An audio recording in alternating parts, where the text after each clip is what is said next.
charts provide a visual way to capture key information about a new concept or complex strategy. Whether you use chart paper, foam board, or Google Slides, the content of an anchor chart is created during the whole class lesson, piece by piece and in front of students. However, before revealing even the first piece, it's important to know what your final anchor chart will contain. This requires 3 key pieces of information: the title, the content, and the spacing. First, title the chart. Identify the single skill, strategy, or concept within the title across the top. Use accurate academic vocabulary and make the font as big as possible. Although an anchor chart is in front of the room during initial learning, it will be replaced when a new skill is introduced. So this week's chart will move to the side or back of the room for continued practice. Therefore, make the fonts large enough on anchor charts to be read from across the room.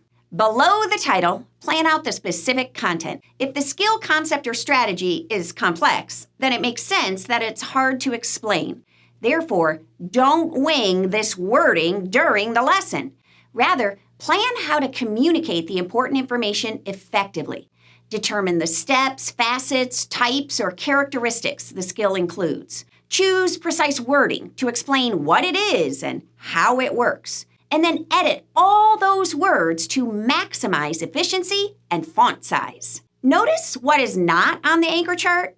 Examples of the skill in action. This visual tool reveals how the universal concept works, how it works all of the time, not just sometimes. While many examples are executed during the lesson, they're not housed on the anchor chart. Rather, they're completed on the nearby whiteboard while the teacher is referencing the universal anchor chart during the thinking process. After planning the content, plan the spacing. Anyone who has ever tried to make a homemade happy birthday card will know why this is important. If you make that H or B too big, then the rest of the words shrink in size across the top of the card. And this is true for anchor charts that you make on the fly as well. After planning what to say, now determine how to display it. Brainstorm relevant graphics, symbols, and visuals that communicate information.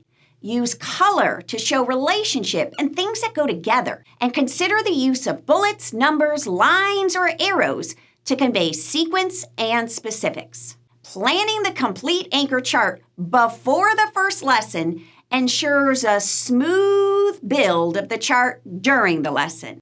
And when the anchor chart is organized and easy to follow, the anchor chart continues to support students even after the lesson.